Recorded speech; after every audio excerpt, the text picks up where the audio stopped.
Bonsoir, mesdames, messieurs. C'est un plaisir. C'est un plaisir de pouvoir faire notre deuxième débat pour continuer cette collaboration entre l'espace Dickens, le courrier et l'association Nouvelle Perspective pour parler des choses qui intéressent notre société. Et merci à vous d'avoir accepté l'invitation de partager, discuter avec nous vos points de vue, les oui et les pour. Et Achille, merci pour avoir pris la responsabilité de animer, je ne sais pas comment parler la chose, mais en tout cas aider à que le débat se fasse. OK. Et c'est une belle occasion. Je profite aussi qu'il y a des panneaux dans des QR, etc. Ça vous permettra, surtout la partie participer, de voir quelles sont les autres activités que l'espace Dickens organise. Ça, on serait informé. Et n'hésitez pas à nous suivre sur les différents réseaux. OK, la pub est faite. Je cède la parole. Bienvenue. Ouvrons le débat. Pardon. Merci beaucoup Douglas. Bonsoir à toutes et tous. Merci d'être là ce soir pour ce débat consacré donc à cette votation du 28 septembre sur l'initiative Sauvons le Mormon et le contre-projet du Conseil d'État intitulé Économie circulaire. Je me présente, Achille Karongoa, je suis journaliste pour la rubrique vaudoise du Courrier, un journal qui organise donc ce cycle de débats consacré au scrutin populaire, ouvrant le débat avec l'espace Dickens et l'association Nouvelle Perspective. Et peut-être d'abord, j'espère ne pas être trop long, mais j'ai estimé que ce serait peut-être bien de faire une intro qui soit vraiment un contexte de quoi on parle et des textes qui sont présentés à vous dans 2 semaines.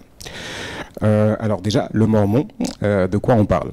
Le Mormon, comme vous le savez certainement, c'est une colline qui est située entre Éclépan et la Sarah, qui est devenue emblématique. Elle est reconnue pour sa valeur écologique, historique, mais aussi archéologique. Elle figure d'ailleurs dans plusieurs inventaires de monuments naturels sur le plan cantonal et fédéral. Mais c'est aussi un site industriel majeur, puisque depuis 1953, le groupe Holcim exploite une partie du site pour y extraire du calcaire, une matière première essentielle à la production de ciment et donc de béton. Et la cimenterie d'Éclépan fournit une large partie de la Suisse romande et emploie une centaine de personnes. La carrière du Mormon fournit à elle seule près de 20% du béton consommé en Suisse, si je ne me trompe pas. Et c'est pourquoi le tribunal fédéral l'a reconnu comme site d'intérêt national. Une colline emblématique aussi, parce que vous en souvenez, j'imagine, c'était il y a 5 ans. En octobre 2020, le Mormon a accueilli la première ZAD, ou zone à défendre, de Suisse.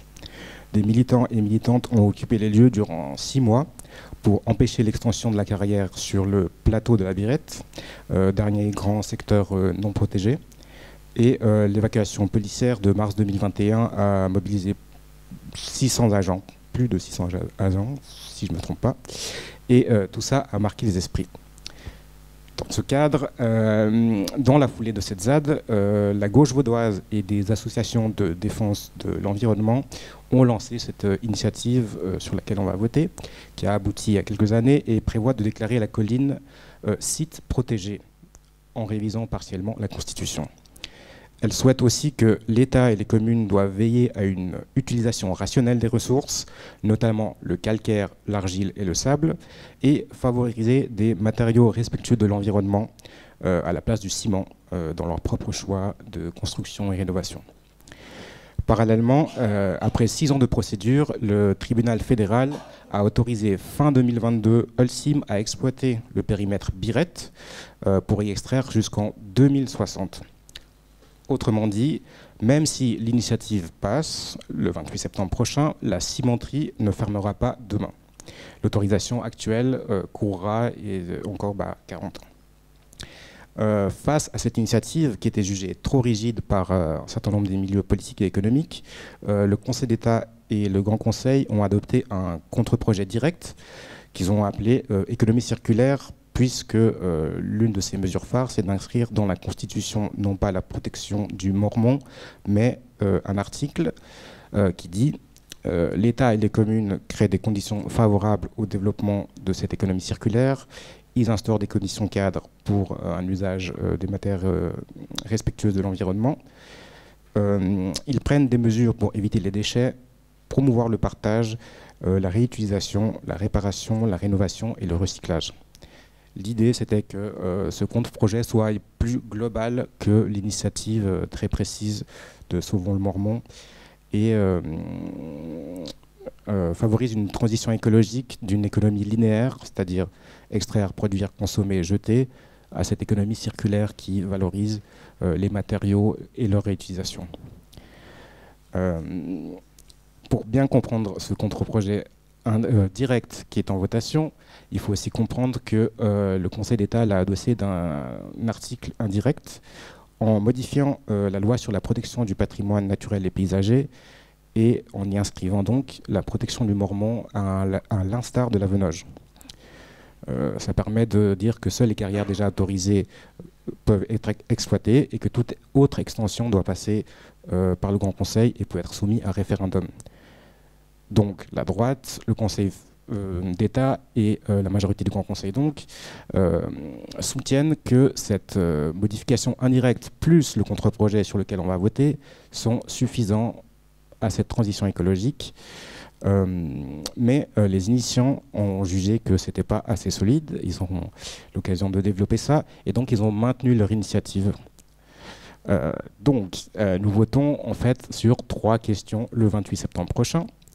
Accepter ou refuser l'initiative. En deuxième, accepter ou refuser le contre-projet.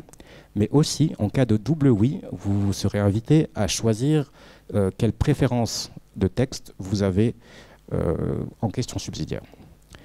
Je finis par dire que dans le champ politique, je l'ai dit, la droite, etc., soutiennent le contre-projet, disent non à l'initiative, à l'instar des fêtières patronales et d'Holcim. La coalition Ensemble à gauche prône un double oui avec préférence pour l'initiative, alors que les Verts, qui étaient initialement dans le comité d'initiative, soutiennent le contre-projet et laissent la liberté de vote pour l'initiative, et les socialistes qui soutenaient également initialement l'initiative, eux et elles favorisent le contre-projet tout en disant quand même qu'il faut voter un double oui. Je crois que j'ai fait le tour. Désolé pour cette intro longue, mais j'espère qu'elle a pu clarifier de quoi nous parlons. Donc, pour parler de tout ça, je vais laisser quand même la parole aux principaux intéressés de ce débat, car nous avons le plaisir de recevoir Angela Zimmermann, coordinatrice de la campagne en faveur de l'initiative, représentante vaudoise de l'association Actif Trafic, qui est engagée pour une mobilité et un aménagement du territoire respectueux de l'environnement. Kelmy Martinez, ici à ma droite, qui est membre du parti de gauche Solidarité, ainsi que du comité d'initiative, et qui est active sur les enjeux sociaux et environnementaux. Carole Schelker, tout au bout, est députée libérale radicale au Grand Conseil, ingénieure EPFL en environnement et directrice du bureau Impact Concept. Madame Schelker, donc, défend le contre-projet économie circulaire plutôt que l'initiative.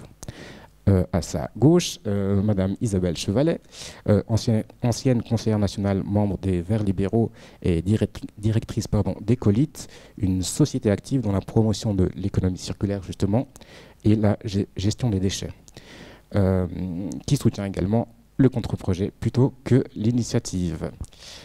Bienvenue à vous et merci d'avoir répondu favorablement. N'hésitez pas à me corriger si j'ai dit des bêtises dans l'intro.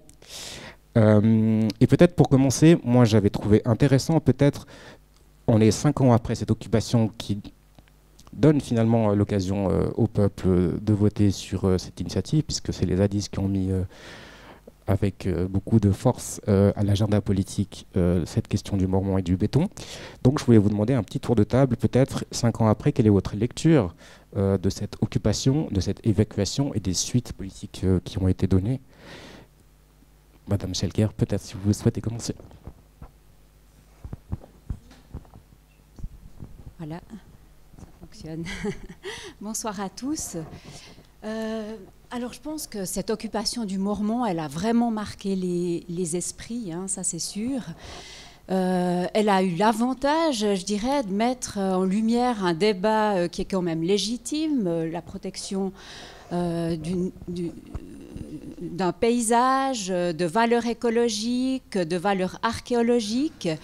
Ce qu'on a constaté par la suite, c'est que finalement, c'est beaucoup plus profitable d'œuvrer avec des processus légaux, des processus démocratiques. Et d'avoir fait cette initiative, ça a ouvert encore davantage le débat, ça a permis au Conseil d'État de faire ce contre-projet. Donc finalement, l'enchaînement qui a eu lieu suite à cette ZAD a été plutôt favorable sur le long terme. Ce qui est regrettable, c'est qu'on voit cette occupation, la façon dont elle s'est terminée, ça a eu quand même des impacts très négatifs. Donc je pense que passer par le Grand Conseil et la voie politique reste le bon cheminement. C'est un peu mes conclusions. Merci. Madame Chevalet. Alors, je ne vais pas ajouter à ce qu'a dit ma collègue avec laquelle je partage les avis. Peut-être, moi, je suis plus partisane de faire des coups, mais toujours dans le respect de la loi. Et puis, je pense qu'on peut être assez malin aujourd'hui pour faire parler de soi sans forcément mettre les gens parfois dans des risques humains, que ce soit pour les zadistes ou pour les forces de l'ordre. Et ça, je trouve dommage d'en arriver à des risques physiques. Voilà. La cause est certes noble, j'ai pas de souci avec ça, mais moi je suis persuadée que dans un pays libre comme la Suisse, je parcours beaucoup l'Afrique, et je crois qu'ici on oublie la chance que l'on a de pouvoir parler librement. Ça, je vous dis franchement, je crois qu'il faut parcourir des pays où on peut pas parler pour pouvoir le dire ici. Et je crois qu'on n'a jamais empêché quelqu'un de dire ce qu'il pense, de se battre. On est hyper démocratique, droit de référendum, n'importe qui. Moi, j'ai été élue au Conseil national, je ne viens pas d'une famille riche. J'entends, en Afrique, si vous n'avez pas l'argent, vous n'êtes pas élu, c'est tout. Et je crois c'est une chance énorme dans notre pays, tout ce qu'on a comme moyen de parler. Et je pense qu'il y avait d'autres moyens que la ZAD pour le faire. Mais le résultat est qu'aujourd'hui, on peut parler de l'économie circulaire et j'en suis très heureuse. Merci. Madame Zimmermann. Oui. Voilà, c'est tout bon. Trop bien. Effectivement, je pense que ça reste un moment qui a été hyper important pour toute une génération de militantes et militants sur le canton de Vaud. C'était aussi un mouvement qui était principalement représenté par des jeunes. Effectivement, on a une démocratie, on peut faire entendre notre voix, mais en fait, la voix des plus jeunes, elle n'est pas forcément aussi tout le temps hyper bien entendue. Et puis là, c'était aussi à la suite de toutes les mobilisations de 2019 des grèves du climat. Là, il y avait tout un coup un groupe de jeunes qui se mobilisaient de manière hyper concrète pour sauver, préserver une colline qui fait partie de notre patrimoine culturel, écologique, historique vaudois. Et puis voilà, il y avait une lutte concrète, locale, qui a été, il faut quand même aussi le dire, tu l'as dit avant, qui a été fortement... il y a une répression qui a été quand même assez violente, avec un dispositif policier énorme et voilà, qui avait aussi conduit les Jeunes Vertes et les Jeunes Verts à l'époque de demander la démission de Béatrice Métro, qui était du coup la conseillère d'État en charge à l'époque. Voilà. Merci. Merci. Du coup, bonjour à toutes et tous. Du coup, je rejoins Angela sur l'importance qu'a revêtue la ZAD de la Colline pour toute une génération. Enfin, je pense que c'est un élément qui est aussi constitutif de la politisation d'un certain nombre de jeunes. Je pense que c'était aussi représentatif de la désillusion dans le travail institutionnel après la grève du climat, après Extinction Rébellion, et donc du coup le passage à une autre méthodologie d'action plus localisée. C'est aussi une action qui aujourd'hui, enfin qui s'inscrivait dans un contexte aussi local où il y avait les travaux de l'association de sauvegarde du Mormont depuis plus de 20 ans qui travaillaient pour limiter les nuisances de la cimenterie d'Holcim avec les pans et la destruction de la colline. Et du coup, qui a permis justement de donner une dimension cantonale, voire une dimension nationale à cette lutte très locale, finalement, dont peu de personnes avaient entendu parler. Donc il y a un enjeu médiatique important autour de cette colline en particulier. Et puis, au-delà de ça, ça a permis aussi d'ouvrir le débat plus largement sur la question de la construction, sur la question du béton, sur la question de... en fait, aujourd'hui, comment est-ce qu'on organise nos sociétés dans un pays qui est en boom économique et, en tout cas, dans le domaine de la construction, dont les projets se multiplient et qui fait qu'aujourd'hui on se pose la question, qu'aujourd'hui l'hégémonie du béton, alors elle est plus automatique, et je pense que c'est grâce à la ZAD de la colline notamment. Cette ZAD de la colline, elle a fait des émules, notamment avec la contre-expertise du Moulin d'Amour qui a permis d'interrompre un projet de cimenterie à Flan-la-Ville, qui a permis aussi l'occupation des bois de ballons, et qui donc les bois de ballons, l'occupation des bois de ballons qui a fait émerger l'association de sauvegarde des bois de ballons qui aujourd'hui se positionne très fortement aussi pour la préservation de leur patrimoine. Donc il y a aussi un intérêt, et Madame Chevalet, vous parliez de la démocratie. La démocratie, en fait, à mon avis, c'est aussi ça. La démocratie, c'est le fait de créer des enjeux, de laisser la population se positionner sur des enjeux locaux, et parfois avec des méthodologies d'action qui sont hors cadre. Et si on reprend la ZAD de la colline, finalement, c'était des cabanes dans les arbres et des tentes dans une prairie. Donc je ne suis pas sûr que ça mettait fondamentalement en danger la structure de l'État suisse. Merci. 5 ans après, donc on en est là, avec ces deux textes que j'ai tenté de vous présenter dans leur ramification législative constitutionnelle. Peut-être en quelques phrases, est-ce que vous pouvez nous dire, chacun et chacune, quel est selon vous l'enjeu principal du vote au milieu de cet imbroglio de textes, et puis pourquoi vous préférez l'initiative au contre-projet ou l'inverse? Et aussi pour la question subsidiaire, en fait, en termes de stratégie de vote, je pense qu'il y a pas mal de citoyens et citoyennes qui vont se dire, en fait, les deux textes vont dans le même sens, comment je m'y retrouve là-dedans. Madame Schelger, peut-être. Donc, dans le même sens. Ouais, si ça vous va. Donc l'enjeu principal de ce vote pour vous, on va détailler ensuite après les autres enjeux, mais vraiment quel est le cœur des enjeux pour vous, et puis pourquoi préférer le contre-projet par rapport à l'initiative et refuser l'initiative en question subsidiaire. Alors pour moi, l'enjeu majeur, c'est pas la préservation du Mormont, puisque ça a été dit. Finalement, le Mormont est déjà protégé dans la loi, dans la LPR-PNP. C'est une loi qui a été votée par le Grand Conseil. Cette loi est beaucoup plus précise que l'initiative, puisqu'elle explique de quelle façon le plan d'affectation cantonale va préserver à la fois les valeurs biologiques, le réseau écologique suprarégional qu'on a proche des Clépans. Donc le Mormont, finalement, il a déjà toutes les protections nécessaires. Donc l'enjeu majeur pour moi, c'est vraiment l'économie circulaire et accompagner les entreprises. Je dis bien accompagner parce que le processus, il est déjà en marche. Il y a plus de 80% des matériaux minéraux qui sont aujourd'hui déjà recyclés. Il y a un centre de compétences pour l'économie durable qui a été mis en place avec des fêtières. Il y a beaucoup de choses qui se font dans cet esprit-là. On vise à recycler les déchets plutôt qu'à les mettre en décharge. Enfin, voilà, je pense qu'on y reviendra aussi dans d'autres questions liées à cette économie circulaire.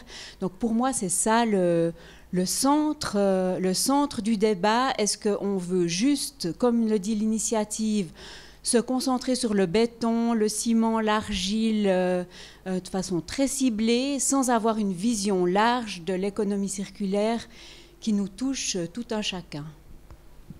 Merci. Peut-être Angela ou Kelmi, ensuite Madame Chevalet, si vous voulez rajouter quelque chose. Alors, du coup, je vais rebondir sur justement la partie sur l'économie circulaire. Et puis je pense que Kelmi vous expliquera à quel point il faut protéger le mormon dans la Constitution. Mais en fait, au niveau de l'économie circulaire, en fait, premièrement, effectivement, il y a un des articles où on parle spécifiquement du calcaire, de l'argile et du sable. Mais en fait, il y a une deuxième ligne où en fait, on appelle l'État et les communes à privilégier l'utilisation de matériaux de construction respectueux de l'environnement et privilégier eux-mêmes l'utilisation de tels matériaux en lieu et place du ciment. Donc en fait, ça appelle en fait beaucoup plus largement à utiliser tous les matériaux de construction alternative au béton. Ce qu'il faut savoir, c'est que le béton, enfin le monopole et l'omniprésence du béton, en fait, il a progressivement, depuis son apparition, totalement effacé tous les autres matériaux de construction que l'on avait. Ça a aussi eu des conséquences où, en fait, on a un savoir-faire qui s'est un peu perdu au profit du béton, qui est en fait actuellement qui est vraiment inconcurrentiel en fait par son bas coût. Et le but vraiment de l'initiative, c'est de pouvoir d'engager l'État et les communes et de pouvoir vraiment de favoriser l'utilisation de ces matériaux. Par exemple, on a aussi la Fédération des architectes suisses de la section romande qui soutient l'initiative en disant qu'eux, ils sont totalement favorables parce qu'ils ont aussi besoin, ces corps de métier ont besoin d'incitation en fait, à utiliser d'autres matériaux, tellement le béton est devenu omniprésent. Et voilà, et en fait aussi le gros point, c'est que l'économie circulaire, évidemment qu'on n'est pas contre, mais le tour de passe-passe en fait de ce contre-projet, c'est qu'en fait même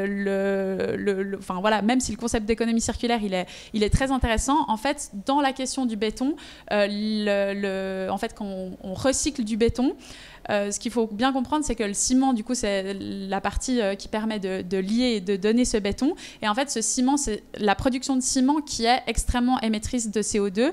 Et en fait, quand on fait du béton recyclé, on ne peut pas recycler le ciment. Donc, on doit utiliser du ciment pour refaire du béton recyclé. Donc, en fait, l'économie circulaire, dans ce cadre-là, il n'a aucun impact sur... en fait, il réduit absolument pas les émissions de CO2 du ciment. Donc, en fait, l'économie circulaire, c'est un beau principe, mais là, dans ce cas-là, ça permet pas du tout de répondre à la question climatique du béton.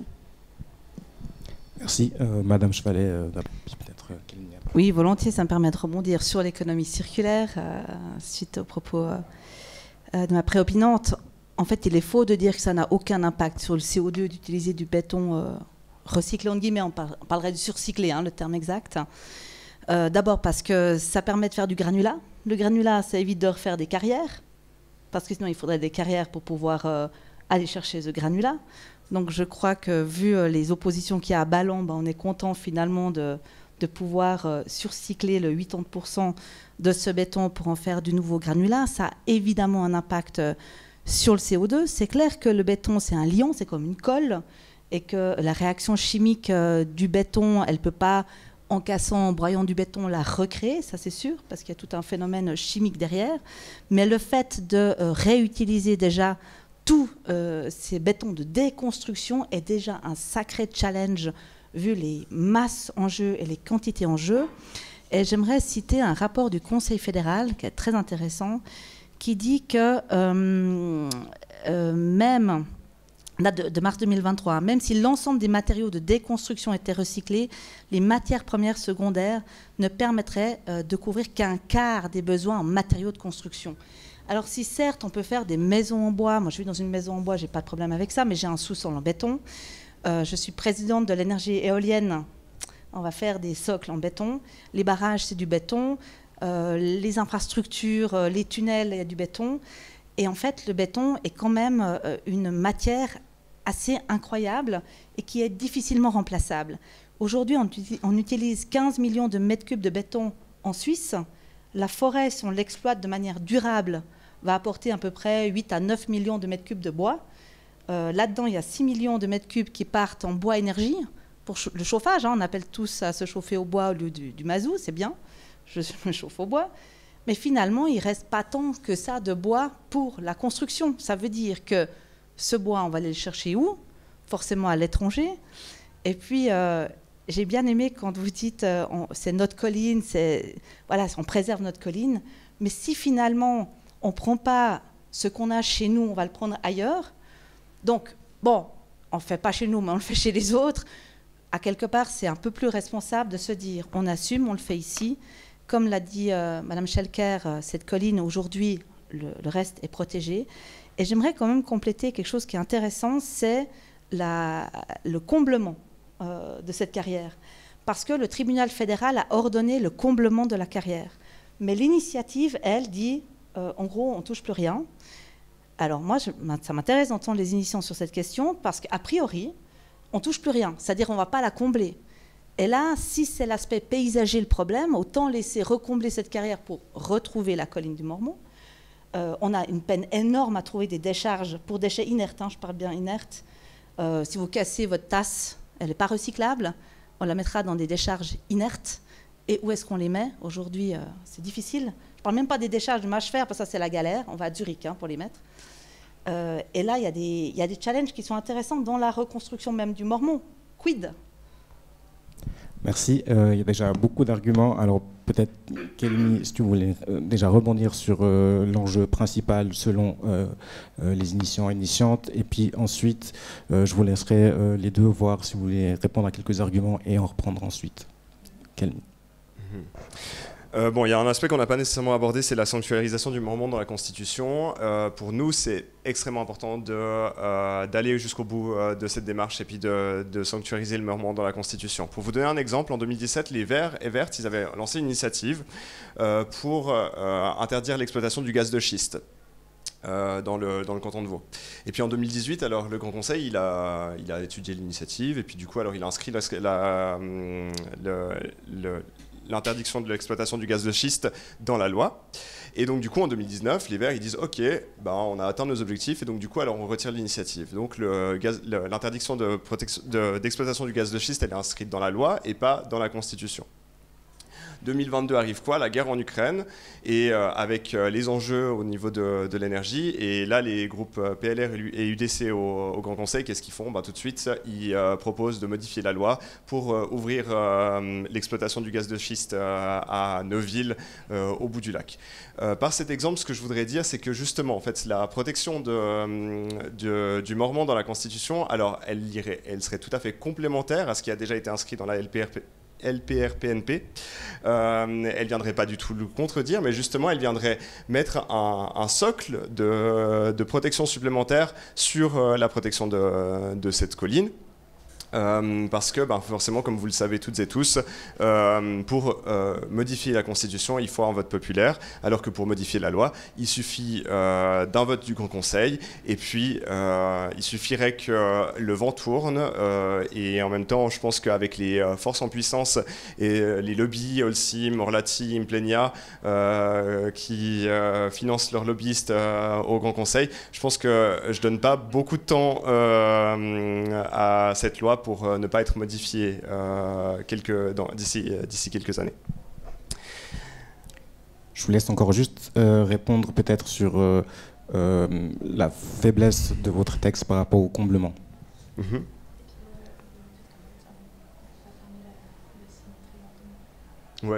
Ouais, bien sûr. Du coup, tu l'as dit en introduction, la cimenterie, elle est de toute façon, son exploitation, alors elle est garantie par le tribunal fédéral pendant un certain temps. Il y a certaines choses qu'on va pas pouvoir revenir dessus. Et puis, je suis pas d'accord avec votre interprétation de l'initiative que ça éviterait, ça interdirait le comblement.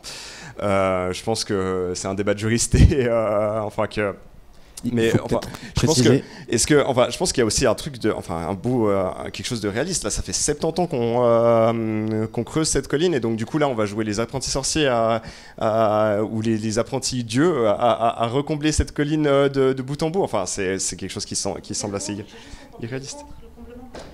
Non, je ne suis pas contre le comblement.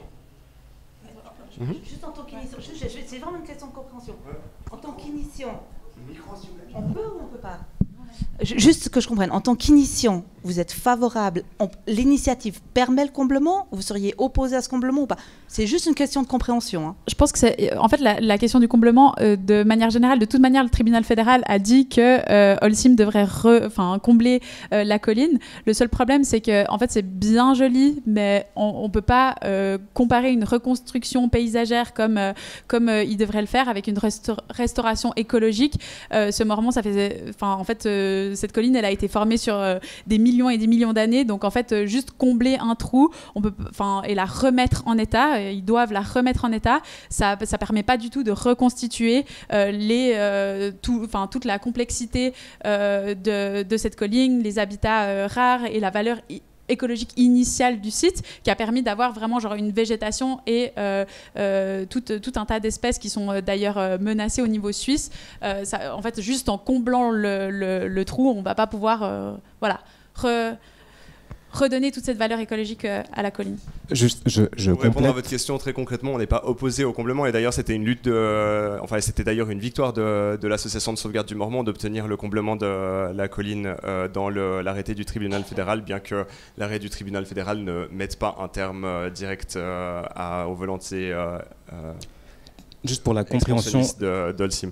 Pour la compréhension du public, si j'ai bien compris, Madame Chevalet, vous dites que le texte de l'initiative n'est pas est trop restreint, puisqu'il y a l'article qui dit qu'en fait le site ne pourrait être entre guillemets exploité que pour des activités agricoles et sylvicoles. Je ne crois pas qu'il y a d'autres mots dans ce paragraphe-là. Et donc, selon vous, ça interdirait en fait ce comblement, puisqu'on ne toucherait plus à rien, sauf pour ces deux activités-là. Et vous répondez que pas forcément, ça dépendra des applications réglementaires qui découleront du passage d'initiative. C'est bien juste ? Oui, et puis le texte de l'initiative, alors il dit toute exploitation du sol y est interdite. C'est pas une exploitation du sol que de combler le trou.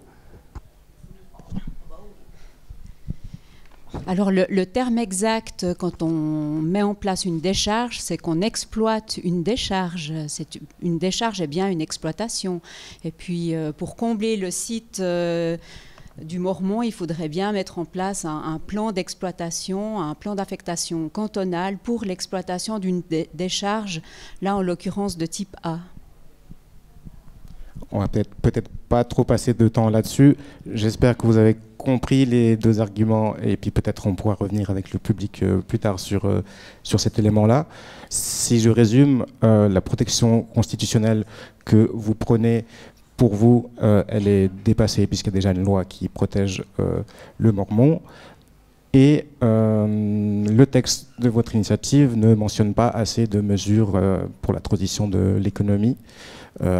Peut-être ce serait bien que vous puissiez répondre sur ce deuxième aspect de l'économie circulaire, puisque vous avez dit que vous n'étiez pas contre, mais que peut-être le contre-projet était trop vague. Mais en même temps, dans votre texte, il n'y a pas de mesures qui indiqueraient dans quel sens on irait, comment les entreprises, l'État, etc. pourraient transitionner. Oui, justement, je pense que l'économie circulaire, il n'y a personne ici qui remet en question le principe de l'économie circulaire. Maintenant, l'économie circulaire telle qu'elle nous est proposée par le Conseil d'État, c'est un peu une coquille vide. Ça manque un peu de concret. Avec l'initiative, on propose des solutions concrètes, mais d'ailleurs, c'est ce que tu disais à l'instant.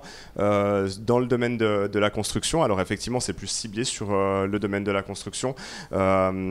Mais du coup, et puis Angela a pu rebondir là-dessus, en tout cas avec l'exemple du béton recyclé et de l'émission de carbone dans le recyclage du béton, que une économie circulaire, si elle est vidée de son sens et de sa volonté écologique profonde, ça peut être juste un argument de verdissage des pratiques économiques de l'industrie.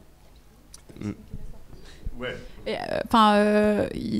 pense que c'est quand même important de dire que l'exploitation, la cimenterie d'Holcim soutient le contre-projet. Donc en gros, c'est vraiment bien le signe qu'en fait, c'est pas du tout, ça ne menace pas du tout leur activité économique. même qu'ils soutiennent, ils soutiennent le contre-projet, ça ne va pas du tout changer ce qu'ils sont en train de faire et la destruction de la colline. Merci. Madame Schelker ou Chevalet, je vous laisse répondre sur le contre-projet. Moi, j'aimerais juste rebondir sur cette protection dans la loi et puis le fait que vous minimisiez totalement la protection que peut donner une loi. En prenant cet exemple du gaz de schiste, alors oui, on a des fois des motions qui partent dans un sens, dans l'autre, qui peuvent être extrêmes dans un sens ou dans l'autre, mais il faut bien se dire que déjà le Grand Conseil va voter sur ce texte. Donc même à droite, les avis divergent sur certains points que vous avez cités. Et puis ensuite, toute loi, toute modification de loi peut être soumise à référendum populaire. Donc toute loi qui est modifiée, elle peut revenir devant le peuple si un groupe de population juge que ce n'est pas conforme à ce qui avait été décidé ou pour toute raison possible. Donc je pense que votre argument, il manque de substance. Le référendum populaire, qui est, tout le monde le sait bien, un outil qui est extrêmement souvent saisi dans le canton de Vaud, tellement il est accessible, contrairement par exemple à Genève, où en fait on vote régulièrement sur les décisions du Grand Conseil. À Genève, parce que l'outil du référendum populaire, alors il est plus facilement accessible.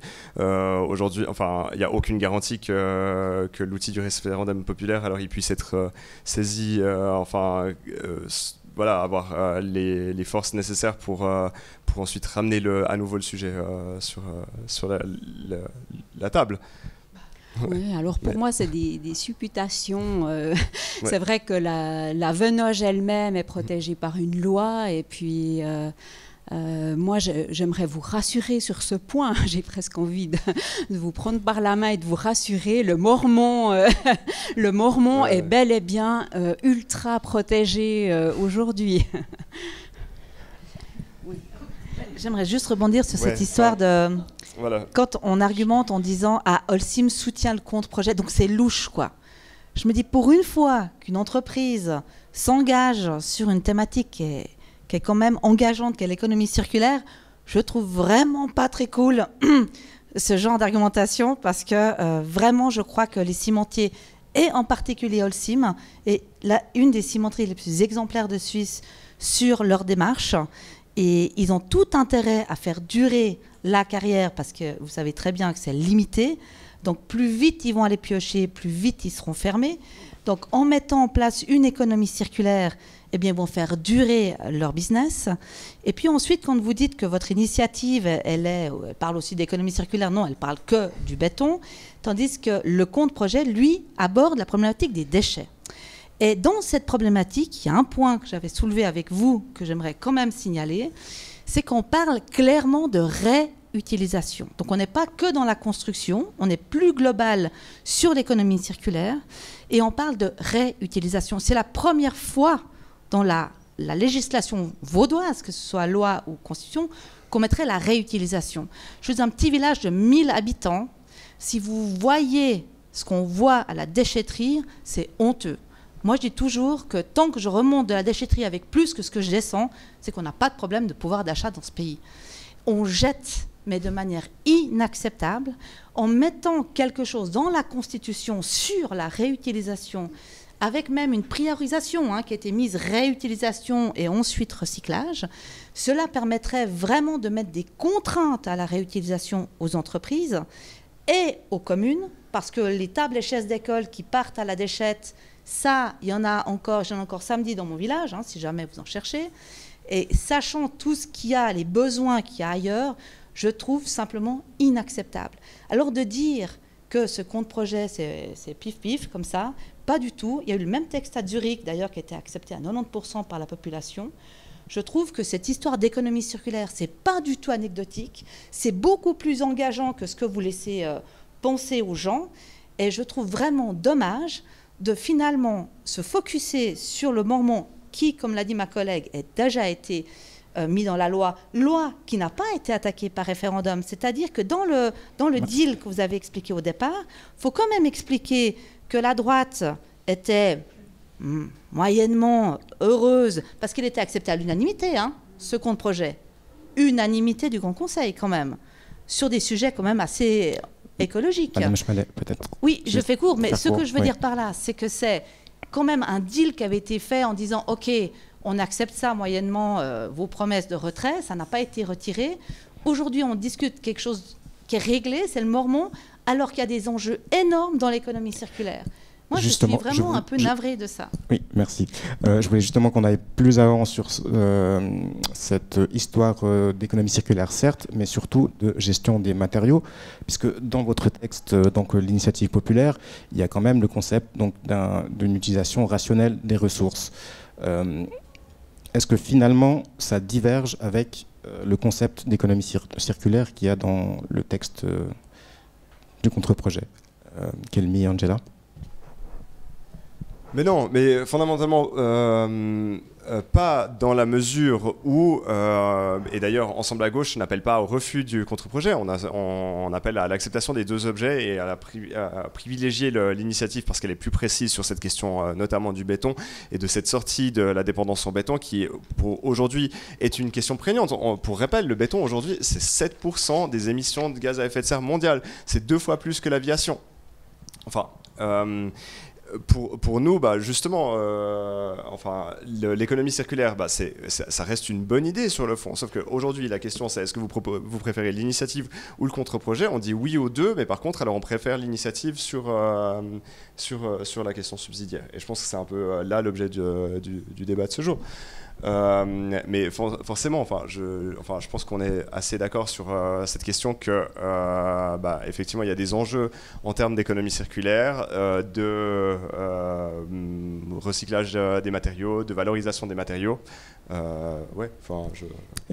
donc, vous n'avez pas de crainte que le texte soit mal interprété? On sait qu'il y a une majorité de droite au Grand Conseil, maintenant aussi au Conseil d'État, par rapport à ces questions, parce que c'est vrai que c'est des arguments qui reviennent beaucoup, que votre texte est plus symbolique que précis. Peut-être encore répondre à ça, puis je vous laisserai rebondir. Non, alors ouais, justement, je pense que c'est au contraire assez précis. Enfin voilà, on cible l'industrie du béton, qui est justement aussi, comme l'a rappelé Kelmi, une industrie qui est extrêmement polluante. Et en fait, on peut pas, se permettre d'ignorer ce secteur. Du coup, ignorer ce secteur, ça revient à ne pas du tout avoir de politique climatique viable. Et pour aussi le commentaire sur Holcim reste du coup l'une des 50 entreprises les plus polluantes de la Terre. Ça représente 10%, juste la cimenterie des Clépans, c'est 10% des émissions de gaz à effet de serre du canton de Vaud. Donc voilà, on peut se permettre quand même de remettre en cause leur sincérité dans la transition écologique. Et puis ensuite, effectivement, nous, on appelle à ce soutien à toutes les, à utiliser ces autres matériaux de construction. Il y a aussi tout un enjeu avec l'emploi, je crois qu'on va en discuter après, sur aussi la formation, le savoir-faire de tout ce secteur de la construction et pas que. Donc c'est vraiment pouvoir donner un signal encourageant à ces milieux professionnels. Oui, un petit rebond et ensuite, oui, effectivement, on parle plus de l'économie. Cette histoire de CO2 et d'Holcim, moi j'aimerais juste que vous compreniez que le mécanisme de fabrication du ciment, la décarbonatation du calcaire, ça émet du CO2. C'est-à-dire que la réaction chimique pour produire le ciment, ça émet le CO2. Donc les 2/3 des émissions de CO2, c'est ce qu'on appelle des émissions géogènes, c'est-à-dire qui sont produites par la réaction elle-même. Ce n'est pas produit du fait qu'on brûle, par exemple, des carburants fossiles pour le chauffage. Donc vous reniez que Holcim est responsable de 10% des émissions cantonales. Mais je renie rien du tout. Je vous dis alors juste... pourquoi on a besoin... terminer. Je vous dis juste... Vous nous avez interrompu tout avant, donc je crois qu'on peut aussi... Allez-y, c'est bon. Non, je pense qu'on a compris... J'ai dit juste que 2/3 de ces émissions, 2/3, c'est dû simplement à la réaction chimique du ciment. Voilà, c'est tout ce que j'ajoute techniquement. Maintenant, j'ai une question. Vous dites qu'il faut sortir de la dépendance du béton. Quelles sont vos alternatives ? Les alternatives, elles sont nombreuses et elles existent. Enfin, juste pour rappel, le béton, il y a 100 ans, on ne l'avait pas. Et puis, on a réussi à construire la ligne de fête du Gothard. On a réussi à construire le tunnel du Simplon. On a réussi à construire des gros ouvrages d'art qui sont encore aujourd'hui... qui sont aujourd'hui qui sont aujourd'hui encore debout et qui par ailleurs aussi ont un coût d'entretien qui est beaucoup moins élevé que les ouvrages d'art en béton. Mais du coup, des matériaux très concrètement, du coup, la pierre de taille, la paille, le chanvre, le pisé, la terre crue, la brique. Aujourd'hui, il y a un nombre incalculable. Toutes les infrastructures, ponts, bases éoliennes, barrages. Et peut-être aussi replacer l'église au milieu du village. L'initiative, alors, elle vise à favoriser l'utilisation de matériaux de construction respectueux de l'environnement et qui peuvent être en lieu et place du ciment, mais elle ne vise pas à éradiquer totalement le béton lorsqu'il est absolument nécessaire et qu'il n'existe pas d'alternative crédible. Et donc du coup, ça pour dire que aujourd'hui, ce qu'on remet en question, c'est le fait que le béton, alors il est considéré comme étant la solution magique. Vous l'avez dit avant, c'est un matériau prétendument magique. Alors pas si magique que ça d'ailleurs, mais c'est un matériau qui est utilisé pour tout et n'importe quoi, et qu'aujourd'hui, on pense qu'il y a des alternatives qui sont plus respectueuses de l'environnement, qui mettent davantage en valeur des chaînes de production locales, qui mettent davantage en valeur des savoirs artisanaux, qui remettent aussi au goût du jour un certain nombre de savoirs qui, au fil du temps, se sont dégradés parce qu'ils se retrouvaient en concurrence face à cette industrie globalisée, centralisée qu'est le béton. Et donc du coup, c'est ça cette question qu'on pose en fait, c'est aussi comment est-ce qu'on construit de manière plus respectueuse de l'environnement, et on sait qu'il y a un certain nombre de choses qui sont où c'est difficile de se passer du béton. Peut-être aussi mentionner le fait que le béton, alors c'est loin d'être brièvement comme ça. Ouais, que c'est loin d'être un matériau magique, c'est un matériau qui est limité dans le temps, qui a une durée de vie de 50 à 70 ans, on pourra revenir là-dessus aussi, qui comporte un certain nombre de faiblesses sur la durée et dont les coûts d'entretien sont extrêmement élevés sur la durée. Peut-être pour synthétiser sur ce point, après je vous laisse juste compléter pour être sûr qu'on comprend bien. De toute manière, nous ne sortirons pas du béton demain, ni par Holcim, ni pour d'autres entreprises ou de l'importation. Si je comprends bien, les initiantes pensent que leur texte, en mentionnant les matériaux qui visent à produire du ciment, sera plus contraignant et accompagnera une sortie plus vite du ciment, une sortie ou un amenuisement plus drastique du ciment, en même temps que le CIM exploitera encore jusqu'en 2060. Et si je comprends bien, dans l'autre camp, vous n'avez pas de religion sur tel ou tel matériau. Vous pensez que l'économie circulaire visera de toute manière à rendre plus écologique l'économie. Est-ce que c'est bon ? Alors, je souhaitais juste rebondir sur ce qui a été dit, parce que je pense qu'on est totalement d'accord sur un point, c'est que chaque matériau doit être utilisé au bon endroit. Et puis, il y a énormément d'efforts à faire par rapport au béton pour réduire son utilisation. Et là, je crois qu'on est d'accord, c'est un des piliers justement de l'économie circulaire, de dire, là, je peux mettre des blocs de terre crue, donc je vais utiliser ces matériaux alternatifs. Je crois que sur ce point-là, il n'y a pas de souci. Après, il faut être conscient aussi qu'Holcim fait énormément d'efforts pour réduire ses émissions de CO2. Oui, il y a beaucoup d'émissions de CO2 liées au béton, au ciment. Il y en a déjà beaucoup moins que dans les années 90. Et Holcim, par exemple, ils ont comme objectif 0 émission en 2050. D'ailleurs, ils n'ont pas le choix parce que on s'oriente vers cette cible-là pour tous les domaines économiques. Donc, par exemple, les terrablocs, les briques dont vous parliez, ils ont une résistance à la traction qui est beaucoup plus faible que le béton. Donc, il faudra réfléchir à quel endroit on utilise quel matériau. Tous les matériaux sont complémentaires et je crois que c'est dans ce sens-là qu'il faut avancer. Merci, je pense qu'on a bien compris. Je voulais encore parler quand même d'emploi. puisque, comme je l'ai dit, ne serait-ce que la cimenterie des Clépans, on parle d'une centaine d'emplois, mais on parle aussi d'emplois dans tout le secteur de la construction et des matériaux. Donc, peut-être pour chacun des textes, de quelle manière ils permettent d'assurer à la fois un avenir pour les emplois de la cimenterie, mais aussi un approvisionnement fiable en matériaux de construction, tout en favorisant la transition vers des emplois et des matériaux plus durables. Ça semble quand même une grosse tâche, donc je pense que les citoyens et citoyennes aimeraient savoir en fait quel est le texte qui pourrait permettre d'aller mieux et plus vite dans cette direction.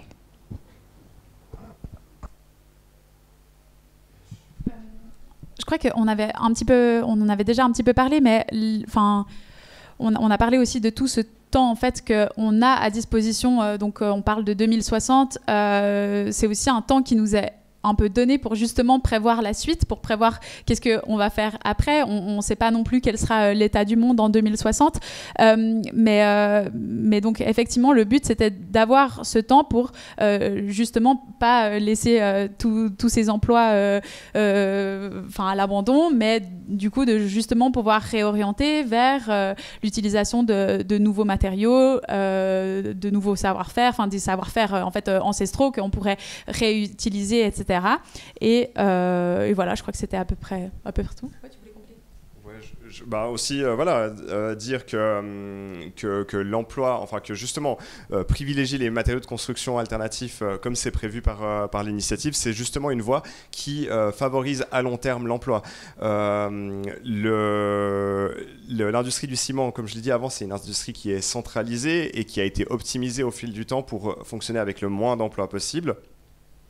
Aujourd'hui, il y a 115 employés qui font tourner l'usine des Clépans.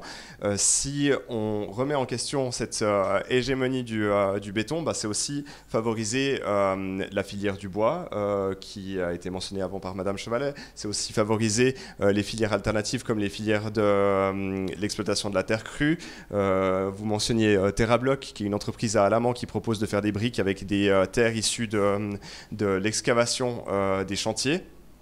Donc là aussi on a des savoirs aussi à développer, et c'est des savoirs aussi sur lesquels on est déjà en train de développer on est méga innovant dans le canton de Vaud. À la faculté d'architecture à l'EPFL, il y a un certain nombre de projets qui sont justement menés sur les matériaux de construction alternatifs et qui font leurs preuves. Et aujourd'hui, je pense que de voter l'initiative, alors c'est aussi mettre un coup d'accélérateur à tous ces projets innovants et positionner le canton de Vaud comme canton innovateur dans les matériaux de construction alternatifs, de revaloriser les savoirs artisanaux.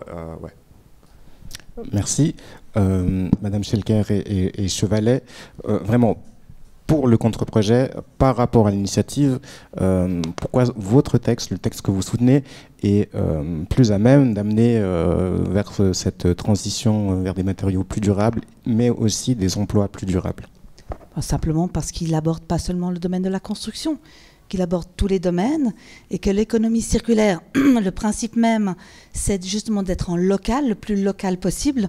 Donc forcément, c'est des emplois locaux. Et on parle de projets innovants dans le domaine de la construction que vous avez mentionné. Il n'y a pas besoin de votre initiative puisqu'ils existent déjà. Donc c'est la preuve qu'on est déjà en route.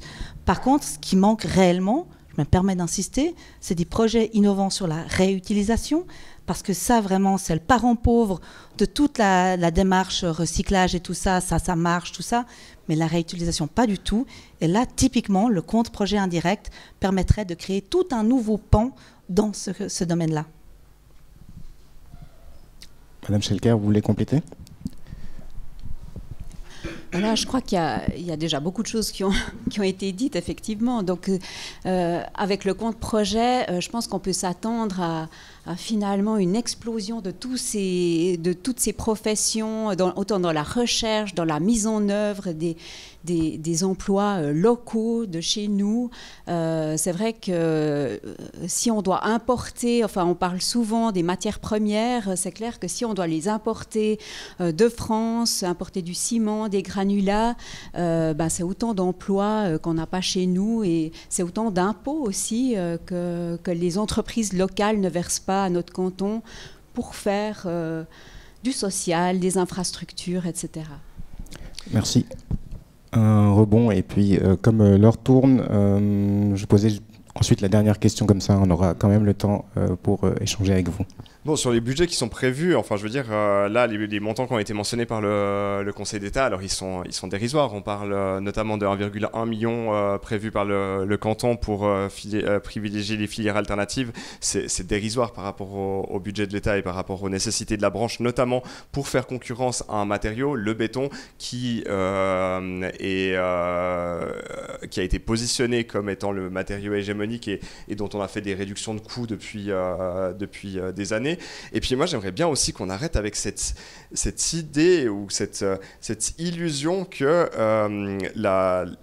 les gravières suisses, elles permettent de faire du béton local, parce que le béton il a notamment aussi, enfin c'est pas seulement du granulat, ça a aussi besoin de sable, et à ce que je sache il n'y a pas d'exploitation enfin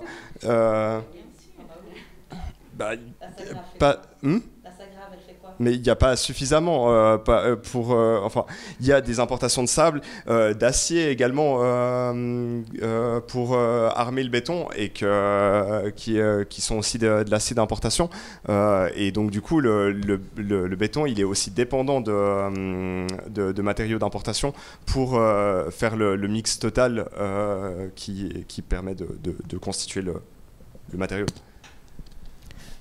Merci. C'est 20h, je pense qu'il y a des éléments qu'on pourrait rebondir, qui reviendront certainement dans les questions, donc si c'est OK pour vous, je vais juste vous demander de résumer de manière succincte l'argument de vos adversaires, ce que vous estimez être en fait le cœur de leur argumentation, et nous expliquer brièvement en quoi ça ne tient pas par rapport à l'initiative ou par rapport au contre-projet pour vous. Peut-être Angela et Madame Schelker, si c'est OK. Alors Angela, quel est l'argument principal des soutiens du contre-projet et pourquoi ça ne tient pas par rapport à l'initiative? Si voilà, tu devais l'expliquer en une phrase à quelqu'un au marché. L'économie circulaire, enfin voilà, du coup je pense que ouais, c'est le titre de leur contre-projet, donc c'est ça. Et puis pourquoi ça tient pas? Effectivement parce que il y a ce problème de la non-possibilité de recycler le ciment, que en fait ça va pas pouvoir réduire les émissions de CO2 comme ça le devrait pour une industrie du béton qui est extrêmement polluante, et c'est vrai que du coup je souris aussi quand j'ai entendu au début qu'il y avait un message de la jeunesse qui avait été entendu, etc., sur le Mormont, et puis qu'en fait, après, en fait, l'impact climatique de la cimenterie des Clépans, en fait, est pas vraiment, pas répondu par ce contre-projet. Merci. Madame Schelker. Oui, alors je vais rebondir aussi sur l'économie circulaire. Le fait que le contre-projet ne mette pas une priorité sur le béton et l'utilisation d'autres matériaux en remplacement du béton, c'est aussi un des piliers du contre-projet. Et puis il faut utiliser du bois, il faut utiliser de la paille. Avec le contre-projet, on va aussi dans ce sens-là, et je pense que c'est faux de dire que l'initiative va plus loin dans le sens de la réduction des émissions de CO2 liées à la construction. Merci. Donc, nous passons à la partie discussion avec le public. Mon collègue JB a un micro qu'il peut vous passer si vous levez la main. Et puis, voilà, pour des commentaires courts et puis des questions si vous en avez pour nos intervenants.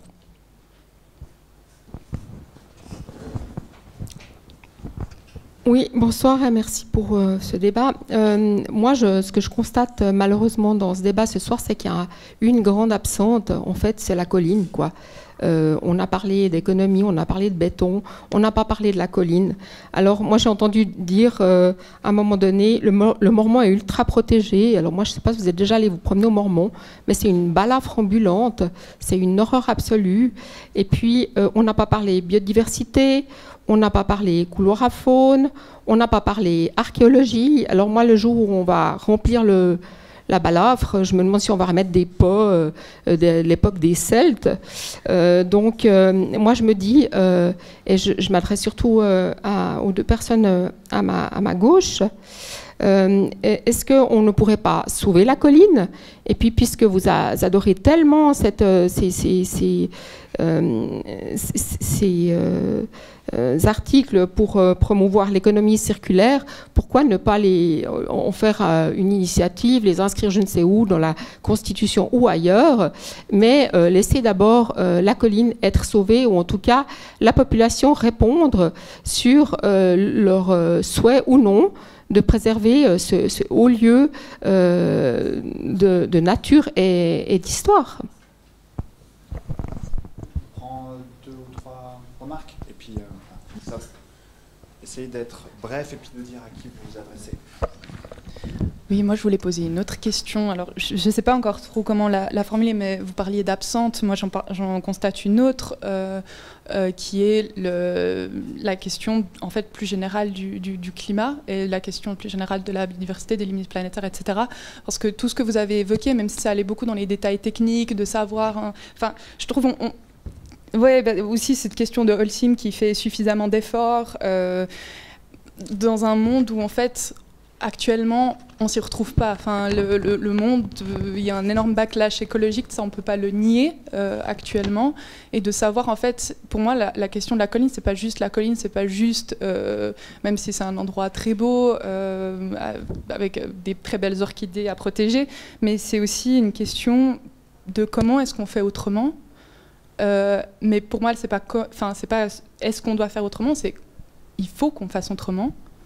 Il faut qu'on ait des objectifs qui soient ambitieux. Et du coup, je suis étonnée que la seule personne qui ait évoqué ces questions plus larges, ce soit Angela, ce soir, qui amène ce rapport au monde. Et puis du coup, moi j'aimerais plutôt vous interroger aussi dans les deux camps, en fait. Comment est-ce que vous avez cette vision plus large par rapport aux énormes enjeux, parce que ce serait se mentir, quoi, de rester sur du local. Voilà.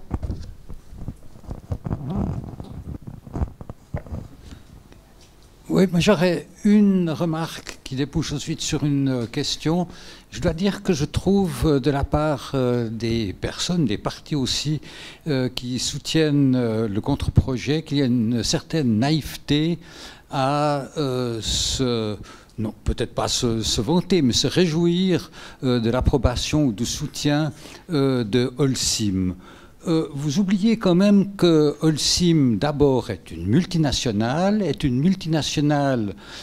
qui exploite les ressources dans différents pays d'Asie et du Pacifique, mais aussi en Amérique latine, et qui les exploite encore aux conditions qui étaient les siennes ici en Suisse, d'une part, mais que d'autre part, elle a son siège non seulement en Suisse, mais dans le canton de Zug, qui, comme vous le savez, de même que le canton de Vaud d'ailleurs, est un paradis fiscal, ce qui signifie que du point de vue de l'impôt, elle paye des impôts relativement réduits, mais en Suisse, et qu'elle ne paye pas d'impôts, ou des impôts encore plus réduits dans les pays dont elle exploite les ressources.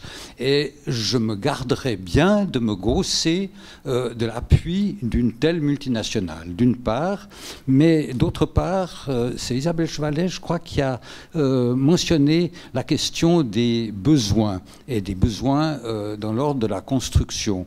Mais il s'agit maintenant, et c'est l'occasion justement, de questionner ces besoins.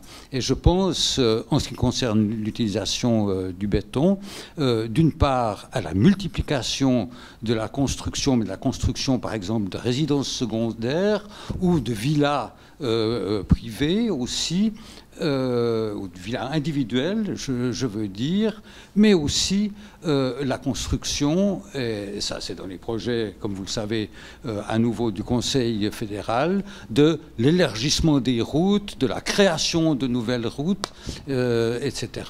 Donc, un texte qui n'aborde pas cette question des besoins, et qui n'aborde pas cette question des besoins, non pas dans le sens d'une décroissance, mais dans le sens d'une nouvelle et d'une autre croissance, me semble évidemment un peu désespérant.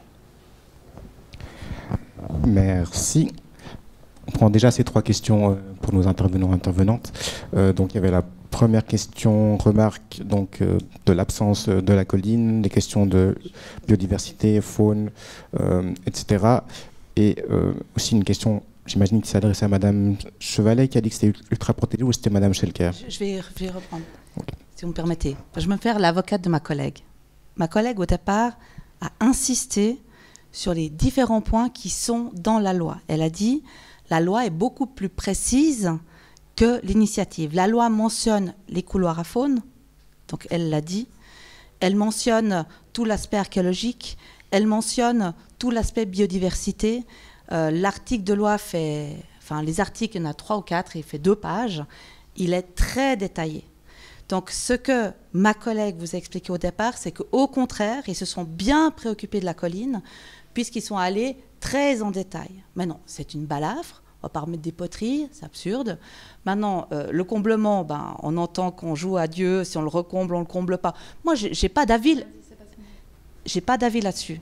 Je voulais juste qu'on précise si pour vous c'était possible ou pas. Voilà. Certains veulent la reconstruire du point de vue paysager, auquel cas il faudra remplir.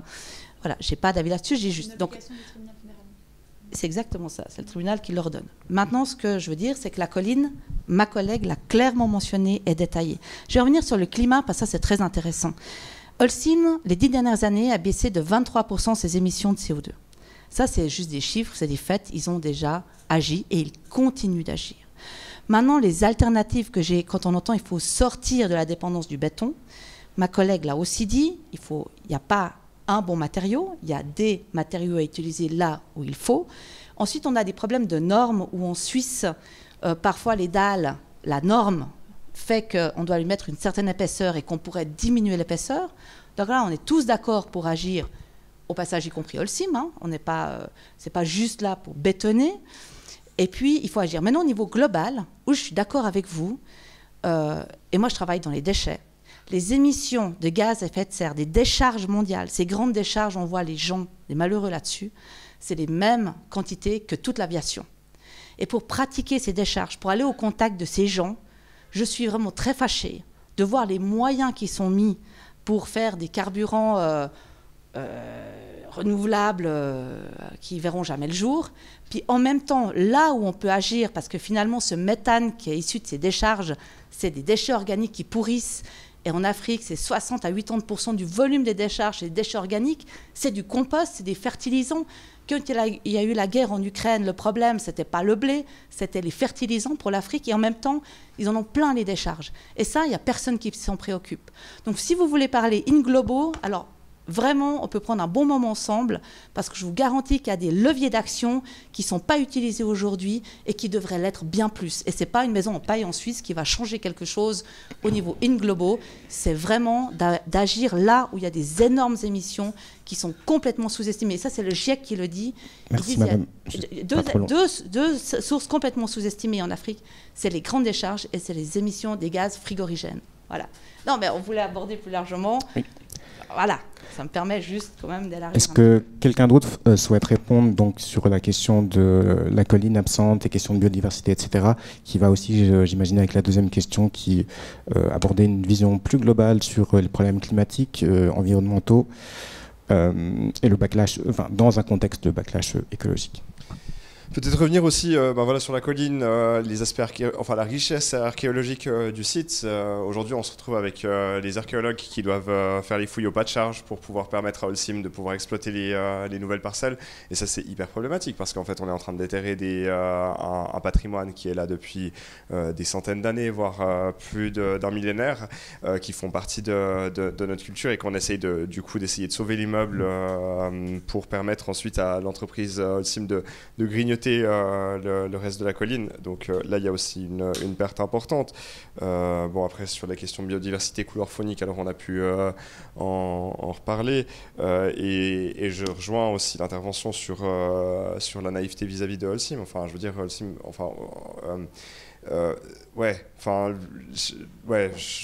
juste, cette entreprise, il n'y a rien qui va dans cette entreprise.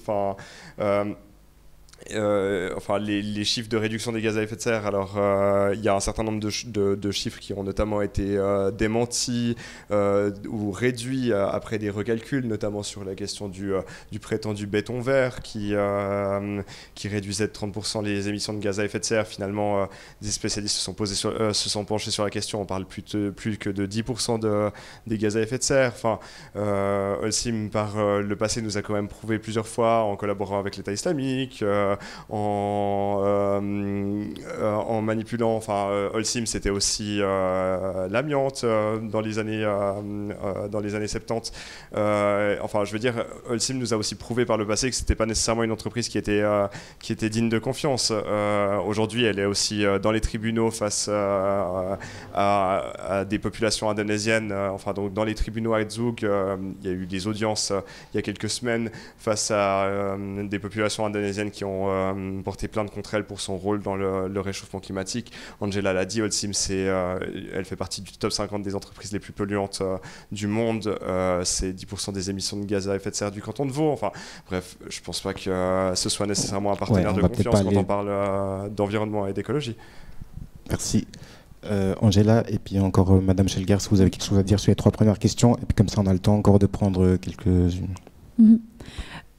Oui, aussi juste parce qu'on n'a pas répondu, du coup, vous n'avez pas encore répondu à la question de l'impact climatique, plus précisément. Et puis, merci beaucoup d'avoir soulevé la question aussi des infrastructures de mobilité. Et ça, c'est du coup mon autre casquette en tant que chargée de campagne chez Active Trafic, du coup, qui est une association qui lutte pour une mobilité plus durable. Et du coup, notre position aussi, ça serait de dire, en fait, vu notre dépendance au béton à l'heure actuelle, on ne dit pas qu'il faut s'en priver du jour au lendemain, pas du tout, mais par contre, il s'agit aussi de pouvoir privilégier les projets qui en vaillent vraiment la peine, qui sont le plus efficaces d'un point de vue transport. On a la gare de Lausanne, par exemple, qui pourra malheureusement pas passer de béton et qui voit transiter actuellement 130 000 personnes par jour, 200 000 prévues en 2030. Donc là, c'est clair qu'on ne dit pas qu'on peut s'en passer totalement, mais par contre, ça doit aussi passer par la remise en question de grandes infrastructures, de grands projets de mobilité. Et ça a été le cas en novembre 2024 avec le refus de la population à quasiment 53% et la majorité des cantons. Des projets d'extension d'autoroutes et sur ces projets d'extension d'autoroutes, donc il y en avait 6, dont deux énormes projets, un projet de tunnel sous le Rhin à Bâle qui était absolument gigantesque, et ça on avait assez peu parlé pendant la campagne du coût en émissions de CO2 de ces projets juste par leur construction. Donc en fait on parlait beaucoup de l'aspect climatique sur le trafic routier, de tout le trafic induit que ça allait engendrer, et donc de toutes les voitures supplémentaires que ça allait attirer. Mais par contre, on a assez peu parlé du coût de construction, et en fait, on avait fait le calcul avec, une étude était sortie avec la revue Durable qui révélait que le coût de construction de ces 6 projets autoroutiers, il aurait été d'environ 1 million de tonnes de CO2, ce qui est l'équivalent du canton de Neuchâtel sur un an. Et c'est des coûts qui ont vraiment été un peu passés sous silence. Et voilà, j'aimerais aussi rappeler que construire des routes, élargir des routes, ça aussi renforce notre dépendance à la voiture. Et puis, puis ça renforce notre dépendance à la voiture, et puis ça freine aussi les autres mobilités. Donc, merci d'avoir apporté ce point. Merci bien. Quelques questions encore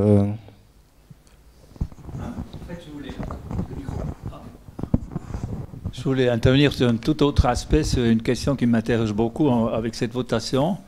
C'est que dans cette votation-là, au niveau du processus de décision, on a la possibilité de voter positivement à 2 objets, à la loi et à l'initiative. Ensuite, il y a une préférence. Mais le Grand Conseil a accepté la loi. Le vote populaire majoritaire serait favorable à la loi, et ensuite la loi n'entrerait pas en vigueur. Elle est déjà en vigueur. En fait, oui, alors pourquoi disons, je ne comprends pas le processus de vote à partir de là. C'est Merci. Pour moi, il n'y a pas d'opposition entre les deux objets. Et on demande aux gens de choisir. Il y a une initiative, on lui oppose une loi qui est déjà adoptée. On demande au peuple de dire quelle est la préférence et puis après de choisir. Mais la loi est déjà adoptée. Alors quel est le choix? Je ne comprends pas le processus. Merci, monsieur. Le contre-projet, en fait, dans le contre-projet, il y a juste la modification, enfin l'introduction dans la Constitution du principe d'économie circulaire. Mais en fait, la loi qui protège le mormon a déjà été acceptée par le Grand Conseil et n'est pas soumise au vote. Elle est déjà en vigueur depuis le 1er juin. Non.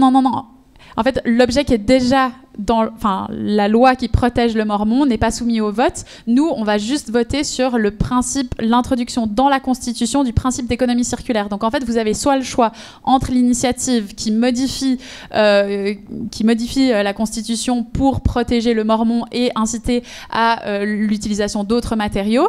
Et ensuite, donc ça, c'est l'initiative. Et l'autre choix, c'est d'accepter la modification aussi constitutionnelle du contre-projet direct, qui est d'inscrire le principe d'économie circulaire dans la Constitution.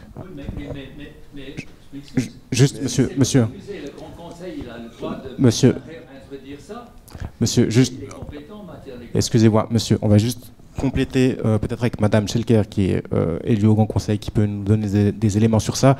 Ensuite, Kelmy, tu voulais aussi compléter, comme ça on verra si ça répond à votre question. Oui, merci. Alors, je crois que ce qui a été expliqué par Madame, c'est parfaitement juste, en fait. Donc, on a bien un compte-projet direct et un compte-projet indirect. Donc, le compte-projet indirect, c'est la loi qui a été validée par le Grand Conseil. Et le compte-projet direct, c'est le changement de la Constitution qui est mis en parallèle avec l'initiative. Donc, c'est bien la loi. Personne ne se prononce sur la loi aujourd'hui. Vous allez vous prononcer sur un changement de constitution, soit le compte-projet du Conseil d'État validé par le Grand Conseil ou l'initiative. Mais en fait, moi je comprends la confusion de monsieur, je comprends très bien, parce que finalement c'est ce qu'on dit. Non mais je sais monsieur, je suis d'accord avec vous, nous on dit le mormon est déjà, vous répondrez après, mais nous on dit le mormon est déjà sauvé, parce qu'il est déjà mis dans la loi. Ce que les initiants disent, ça suffit pas. Oui, voilà. Mais on peut le dire, mais c'est pas contradictoire. Mais oui, je pense qu'on est d'accord là-dessus sur le fait que ces deux objets qui pourraient être complémentaires, qui ne sont pas mutuellement exclusifs. Nous, on prône pour le fait que les deux soient adoptés et que du coup, ils soient adaptés dans une forme de complémentarité. Après, sur la question subsidiaire, il faut bien donner une préférence pour l'un ou pour l'autre. Vous dites qu'un va, l'autre va pas. Enfin, et ça, c'est là où on s'écharpe. Et donc, du coup, c'est vrai que là, il y a un peu un jeu qui est dommageable, peut-être du Conseil d'État dans la préparation des objets, et peut-être aussi du Grand Conseil dans la préparation des objets, d'avoir présenté cet alinéa sur l'économie circulaire comme un peu contre-projet direct, alors qu'il aurait pu être présenté aussi comme un objet à part ou comme un contre-projet indirect. Et donc du coup on aurait pu se prononcer sur l'initiative. Est-ce qu'on accepte l'initiative? Oui, non. Est-ce qu'on accepte l'économie circulaire dans la Constitution? Oui, non. Et finalement, on aurait pu avoir une réponse aux deux questions avec potentiellement l'acceptation des deux textes ou l'acceptation d'un texte sur deux. Enfin, voilà. Mais en fait, ce que vous comprenez complément pas, comme ça, après on prend encore d'autres questions. C'est le contexte politique. C'est-à-dire que si ce compte-projet direct sur l'économie circulaire a été accepté, c'est parce que justement c'était un compte-projet à votre initiative. Et que si ça n'avait pas été présenté comme ça, je doute fort qu'au Grand Conseil, ce serait passé comme ça. Et il y a un contexte politique derrière, c'est ça qu'il faut comprendre.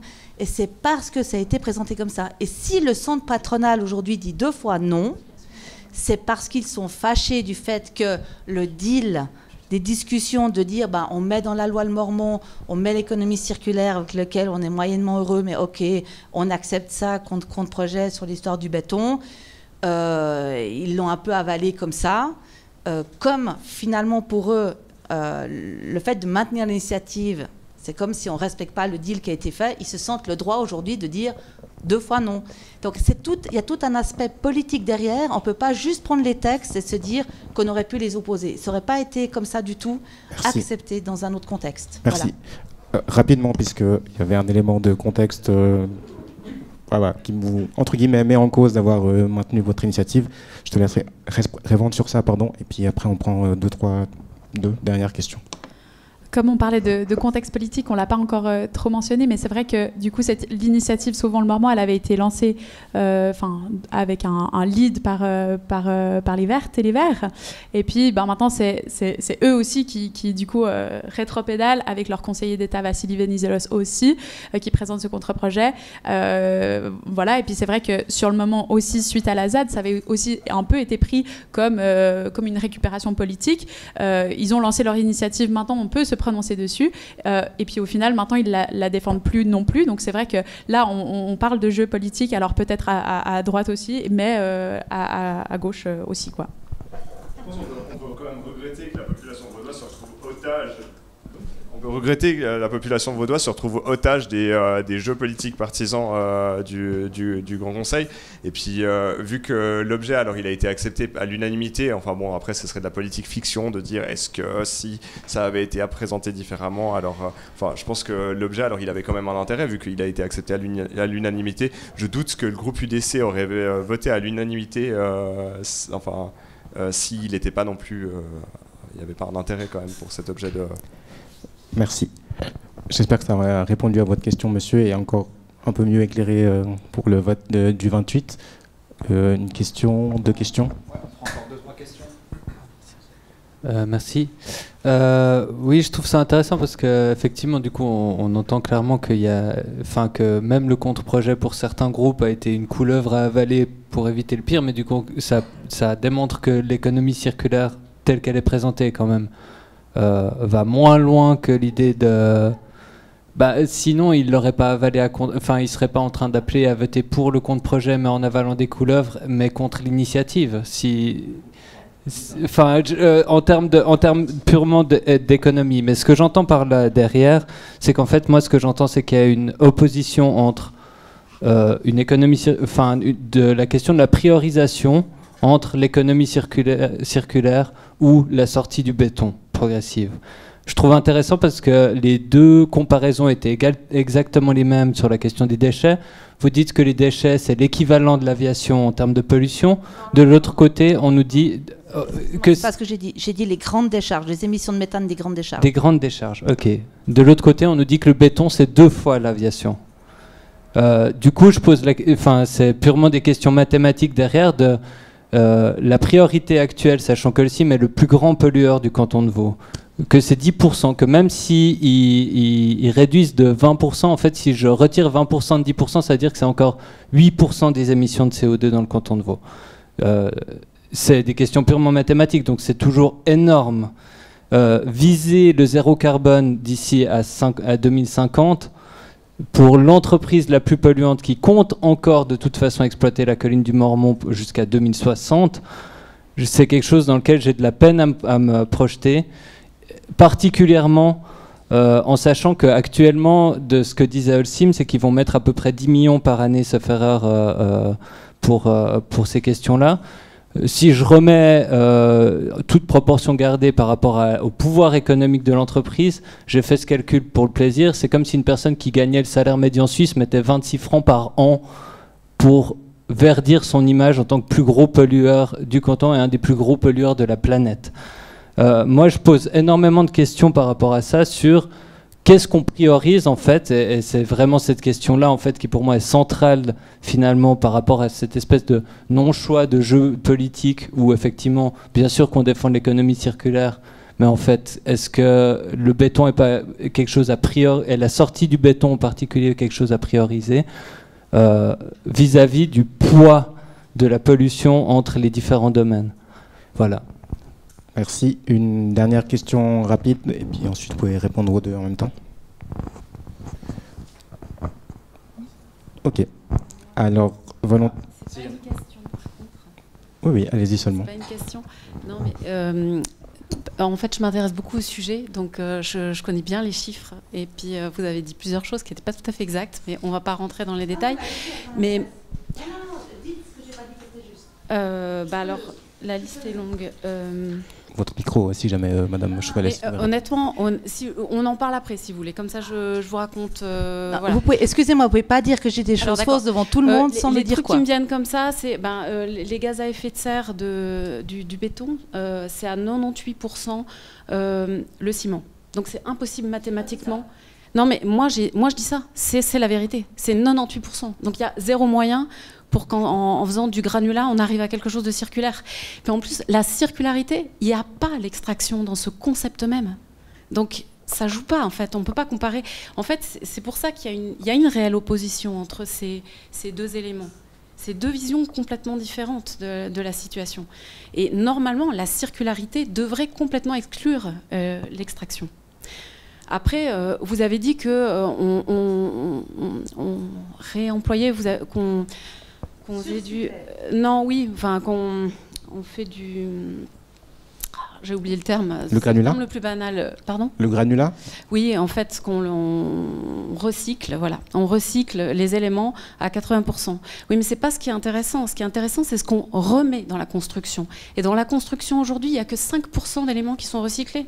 C'est ça qui est important, en fait. Tous ces éléments de démolition, ça va simplement comme du tout venant. Donc on se retrouve avec du tout venant qui a des valeurs incroyables parce qu'il y a du métal qui est mélangé à de la faïence, qui est mélangé avec du béton, avec des briques. Il y a tout qui est dans le pour faire du terrassement en général des routes, quoi. Donc il y a une perte de valeur économique comme de valeur dans l'absolu des matériaux qui est énorme là-dedans. Après... Vous dites que c'est des emplois, etc. On nous a dit, moi j'ai appris ce soir qu'avec les PAN, c'était une centaine d'employés. Voilà, le béton dans le canton de Vaud, c'est 90% du marché. 90% du marché pour 115 personnes. Donc on va pas c'est complètement exact de dire que si on transforme cette technique-là, on va répartir à beaucoup de gens sur beaucoup de corps de métier du travail en local, etc. Bon après, voilà, il y en a plein d'autres, mais il y a un truc que je voudrais dire parce que je trouve vraiment très intéressant et que je l'ai découvert aujourd'hui en plus. C'est parce que je m'intéresse au PDCAR et au PGCAR. Hein. Et qu'est-ce qui est dit dans ce plan général des carrières ? En fait, il y a un petit trétillé qui a été annoncé pour annoncer la courbe possible de l'impact justement de l'impact des carrières, en gros. Hein. Voilà. On dit, si on passe par un scénario circulaire, on va avoir cette implication au niveau des tonnages. Les tonnages étant directement liés aux émissions, évidemment. Et puis là, on voit très bien que la courbe, elle nous mène en 2040 à moins 22%. C'est-à-dire qu'avec le scénario circulaire que vous avancez, on est à moins 22% en 2040. En 2050, on est censé être zéro. Et même la LCI qui avance les mêmes courbes, elle demande au minimum 50% de moins en 2040. Donc en fait, il y a une contradiction totale. On ne peut pas à la fois avoir voté la LCI et dire oui, on y va et on avance. Et moi, en tant qu'architecte, je suis tenue à garantir aussi, au niveau notamment de la SIA 390 qui vient de sortir, ces mètres carrés et ces carbones mètres carrés. Donc merci, en fait, madame. Il faut me donner le moyen. Pardon, juste peut-être, oui, je vous laisse conclure. Juste mais si vous avez fini, c'est bon. légale, en fait, ça ne colle pas les deux plans. Merci. Donc c'était les deux dernières questions qui ont embrassé beaucoup de choses. Peut-être juste dans vos réponses, répondez aussi proche des textes parce que je sais que ça amène à des sujets plus larges dont moi-même j'aimerais beaucoup parler, mais il ne faut pas qu'on confonde qu'est-ce que les textes permettent et sur quoi on vote et tout ce que vous abordez là, même si bon, je vous laisse aussi répondre généralement, mais comme ça on est sûr de quoi on parle. D'abord, madame, quand vous accusez quelqu'un de dire des chiffres faux, ça serait bien de dire lesquels, afin qu'on soit tous d'accord, parce que pour l'instant, je n'ai pas entendu quelque chose que vous avez dit que j'ai dit de faux. Ce que j'ai lu, c'est le rapport du Conseil fédéral qui dit que même si l'ensemble des matériaux de déconstruction étaient recyclés, les matières premières secondaires ne permettraient de couvrir qu'un quart des besoins des matériaux de construction. Si vous avez une critique, vous dites au Conseil fédéral, je lis les documents du Conseil fédéral. C'est-à-dire que on appelle à la circularité, ça c'est clair, mais que même si on utilisait tout, il y a de telles constructions que ça ne suffirait pas. Alors maintenant, on peut discuter de décroissance. Moi, c'est un autre débat, mais je pense que ce n'est pas le débat de la soirée. Mais voilà. Mais j'aimerais aussi revenir à la première intervention.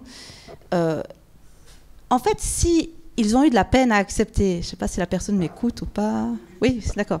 Si la personne a eu la droite a eu de la peine, la difficulté à l'accepter, ce compte projet, c'est bien parce que il y a des choses qui les embêtent. C'est pas parce qu'il est facile. Sinon, ça aurait été trop facile cette histoire. Donc c'est bien qu'il y a quelque chose qui les a contraints à accepter ça, et ce qui les a contraints à l'accepter, c'est le fait de dire mais on doit présenter quelque chose qui est ambitieux face à l'initiative, sinon on ne sera pas sérieux. D'ailleurs, c'est bien pour ça que non seulement les Verts, mais aussi les socialistes qui étaient membres de l'initiative se sont retirés, enfin voulaient retirer l'initiative et que ça ne s'est pas fait après. Et puis quand je vous entends critiquer les émissions des cimentiers, j'aimerais bien vous entendre, tout le monde, là, sur les incinérateurs. Parce que le Conseil fédéral dit dans son rapport sur le climat, et je reviens sur le climat parce que c'est une thématique, que les émissions de CO2 qui seront pas possibles d'enlever, c'est celles des incinérateurs en 2050. Donc, autant il n'est pas simple, avec de la paille, du pisé, de la pierre de taille, de remplacer le béton, autant arrêter de brûler des déchets et de mettre en place une circularité, c'est faisable, surtout d'ici 2050.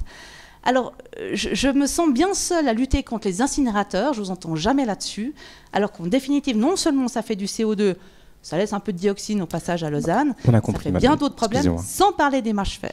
Donc là, je vous attends. Merci. On laisse encore un dernier mot, peut-être d'abord ici, donc vous deux, si vous voulez répondre aux deux interventions, et puis Madame Schelker à la fin.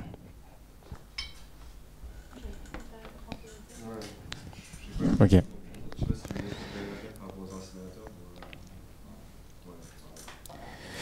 Juste avant ça, pour ta question, il faut quand même mentionner, je crois qu'on l'a un peu dit au fil du débat, mais il y a quand même une partie de la droite qui finalement dit un double non. C'est-à-dire autant l'UDC que le centre patronal, une autre partie des fêtières, etc. Donc le consensus de ce printemps, en fait, pour une partie, n'existe déjà plus. Madame Schelker, peut-être. Oui, peut-être juste par rapport à cette phrase qui est revenue régulièrement. Enfin, on n'est pas là pour faire le procès d'Holcim, je ne suis pas là pour défendre Holcim, mais quand on dit finalement Holcim, c'est 10% des émissions, c'est pas Holcim le 10% des émissions, c'est nous tous, c'est vous, c'est moi, c'est avec nos infrastructures. Ils répondent à un besoin. Alors après, on peut discuter encore jusqu'à la fin de la soirée de décroissance, de construction, etc. Mais pour l'instant, il répond à un besoin en béton pour les infrastructures. C'est les clients, finalement, c'est les clients qui émettent ce CO2. Merci beaucoup. On a un peu dépassé le temps imparti. Mes excuses, mais j'espère que ça a pu éclairer un peu pour les personnes qui voteront dans les semaines qui viennent. Et j'espère que ça ne va pas embrouiller, parce que là, on serait quand même bien mal pris. Donc, juste rappeler, du coup, pas de votre fait, hein, mais peut-être du mien. Juste rappeler donc qu'on votera sur vraiment les trois questions dont on a parlé aujourd'hui, hein, le contre-projet économie circulaire, l'initiative populaire Sauvons le Mormont qui veut sanctuariser dans la Constitution le Mormon et inciter à un meilleur usage des matériaux, et que la loi qui protège le Mormon est déjà passée et en vigueur depuis le 1er juin 2025. Ouais. Merci beaucoup d'être venu nous écouter, et puis on peut encore prendre un moment pour échanger pour celles et ceux qui sont disponibles. Et merci aux intervenants. Merci beaucoup et bonne soirée.